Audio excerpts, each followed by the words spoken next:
Hello, my name is Katrina Lang, British High Commissioner to Nigeria, and I want to share some good news with you.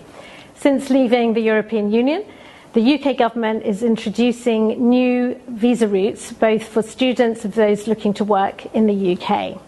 In July, we opened our new graduate route. So for those of you who are studying at a British education establishment up to graduate or postgraduate level, studying a degree or master's, you will now be able to stay in the UK for 2 years. And if you've studied a PhD, you'll be able to stay for 3 years. And you will no longer need a sponsor to apply for these visa routes. If you've completed your education and you're looking to secure a job, you can also apply for our skilled worker route. So we think these are great innovations, and they're designed to attract the brightest and the best. And indeed, last year, I'm glad to say, we were able to offer 17,500 visas to Nigerian students, and that's an 83% increase. So I hope you'll believe me when I say we really, really are looking to attract the brightest and best Nigerian students to study in the UK, and then indeed to stay on and work with us, sharing their skills as we join together in our great UK-Nigerian partnership. Thank you for listening. Neocolonialism has been working for years and years. You can't even look at your brother and see God. You can't see the God in the person. You cannot even see that. You cannot bear to even see a reflection of yourself. You have trauma. It's trauma. These guys are dancing around on your heads and you can't even see. So these brightest and the best Nigerians will come and they will study and they will get a job, let's say, right? And they will look at their brothers and sisters that are here and they will say, well, the colonizer not bad. The colonizer can't be that bad. I just came here, I got my master's, I got my PhD. It's you. You're the problem. Divide and rule. I keep telling you guys, this is so funny. I don't know how obvious it can be for you guys to see what's going on. Do you think Britain care that Nigerians are beating themselves to a pulp right now? I believe it. It's just the stress. Please, people, study psychology. In fact, just study the psychology of the colonizer and then you might get it. Like, study the psychology of the colonizer and the colonized. I mean, I'm going to say something, and it's really strange, but I'm going to say this, right? If I had a choice of whether to have grown up under colonialism or have to come about as a product of, enslaved Africans, I would choose the enslaved Africans every day of the week. And you know why? Because they fought their backside off to free themselves. They have a spirit of an anti-colonialism that the colonized don't have. You understand? It's much harder to free your mind than it is to free yourself physically. And at the end of the day, the enslaved Africans, they knew they were slaves. The colonized don't even realize they were slaves on their own soil. And that is the problem that we have. As was it Harriet Tubman, or one of them, said with the Underground Railroad, right, in America, and she said, somebody said, about how many people she freed, and she said that she could have freed many more people if only they knew they were slaves. And that is the issue, right? People who grew up under colonialism, they didn't realize they were slaves on their own soil. Bless them. But now they know, and there's enough information out there for people to know this. In fact, it gets on my nerves. It gets on my nerves so much, right? It's just so, it triggers me. I don't know why it triggers me, but it triggers me, right?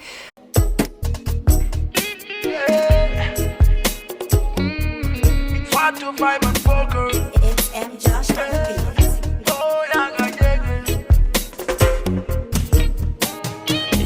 To break loose from the chains, it's time for our freedom.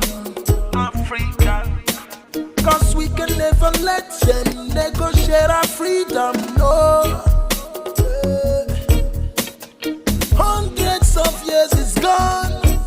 No Messiah came for the black man.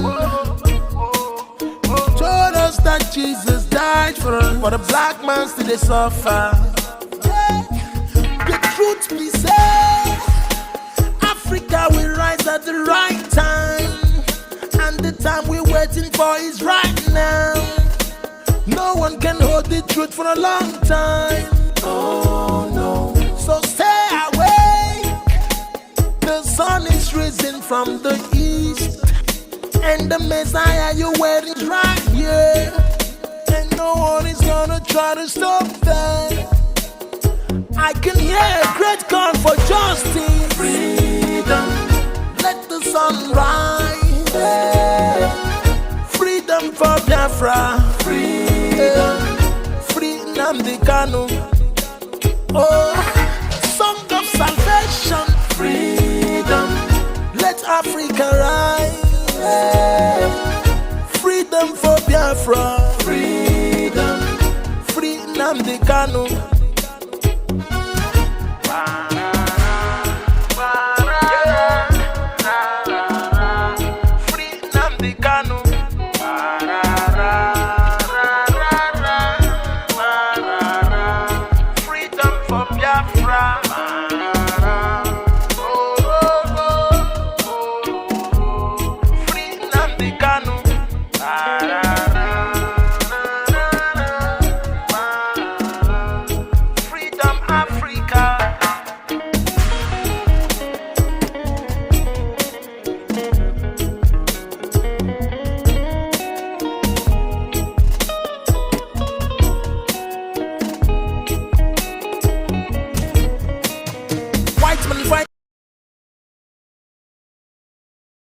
For self-determination is celebrated. Black man seeking for self-determination is a separatist and a terrorist. Yeah. When they jail a black freedom. Hi guys, welcome back to my channel. Here on this channel we talk about everything to do with the African diaspora, politics, music, life, love and everything in between. So I hope you had a great week as per usual, and I hope you're enjoying the weekend. If you're here in London, it's a beautiful day, a beautiful sunny day. So if you are in London, then have a great day. Alright, let's get into it. So today I want to talk about the way Africa is playing checkers while Britain is playing chess. And this may be, this may be relevant for a lot of African countries, but I'm going to focus on Nigeria, mainly because there's been so much conflict and discussion around ethnicity and separatist movements and agitators, and there's just been a lot going on. So I'm going to use Nigeria as an example. This is an example of how the colonizer works and has always worked, and it's something that I think we just don't really understand very well. I think from my point of view, because of my history, because I'm Caribbean, and I know the legacy of my people having, been taken from Africa and the continent, and the ordeal and the trauma that, they went through, like my forefathers and my ancestors and my, my parents. I didn't live under colonialism, so I didn't live under colonialism, and I've really worked hard to decolonize my mind as much as possible, because I know that it's something that really does restrict the development of African people generally, globally, right? So anyway, listen to this. We know of the case of Mazi Nnamdi Kanu, and he's currently in detention in Nigeria. And Nnamdi is a British citizen, right? So there's been a lot of discussion around, whether Britain should be involved in the fact that he was kidnapped from Kenya, taken back to Nigeria where he's now in custody and blah, blah, blah, right? So that's a story that I think I've spoken about already. But I don't want to focus on that. I want to focus on what Britain are doing. So a lot of people, there's been protests, and a lot of people have gone, Trafalgar Square and Parliament Square, and all sorts of things have been going on to raise awareness about this issue. But here's the thing now, the High Commissioner, the British High Commissioner to Nigeria, Catriona Lang, right? She recently made a video, I just saw it yesterday, so she made a video, and this video is encouraging Nigerian students to come and study in the UK, right? So here's what they're saying. She's basically said that, you know, if you're a Nigerian student and you want to study for your master's or postgraduate degree, you can stay for 2 years. If you're doing a PhD now, you can stay for 3 years. So, you know, most people, it takes them a bit longer to do a PhD, but nevertheless. But here's a crux as well. She's not only said that, she said that they don't need a sponsor. So since when does somebody, you know, migrating to the UK not need a sponsor? Anyway, I've also now got this, I think they may have had it before, but this is what she's promoting, a skilled worker route, where, you know, if you complete your studies, then, you know, you want to look for work, they've got this skilled worker route to help the individual to do so. And she stressed on a couple of occasions that they're looking to, you know, attract the brightest and the best. Last year, 17,500 Nigerian students came here to study, right? And she said it's an 83 or whatever % increase. This brightest and the best business as well, we really want to get to.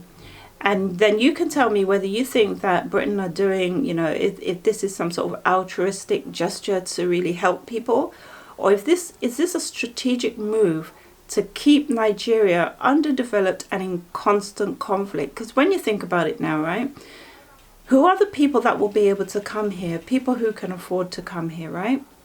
The brightest and the best is what Nigeria needs to develop. But yet Britain are luring the brightest and the best away. They're saying very little about the conflicts that are going on. Instead of that, they're enticing people to leave. They're enticing the brightest and the best to come out of Nigeria. That is a move and a half. So, you know, for anybody that was, you know, perhaps agitating and wanting, you know, Biafra or Oduduwa Republic, they'll see this ad and they'll think, maybe, you know, I can go leave this country altogether and go and study abroad and get a job. And it seems attractive. It seems attractive because at the end of the day, people think about themselves, right? The first rule of thumb is you need to take care of yourself. And, you know, you can't argue with that. But these people are going to want to up and leave. Many of them will. Who wouldn't? And I have to blame. You know, at the end of the day, this is where I say that Britain are playing chess, and Africa and Nigeria in particular, the largest African country, the largest black population, right, is in Nigeria. You guys are playing checkers, right? At the end of the day, when they're finished luring their brightest and the best, what are you going to be left with? What are you going to be left with? How will you develop as a country? Now, if the country really invested in educating the population, if people felt they had a future, they wouldn't even want to come.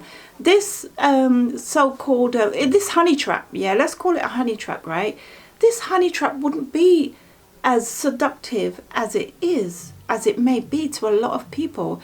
If they could get that at home, it's like, if you've got food in your fridge, you know, your neighbor, your bad mind neighbor can't entice you with their poison food because you don't need it. You understand? And that is where Nigeria are missing it.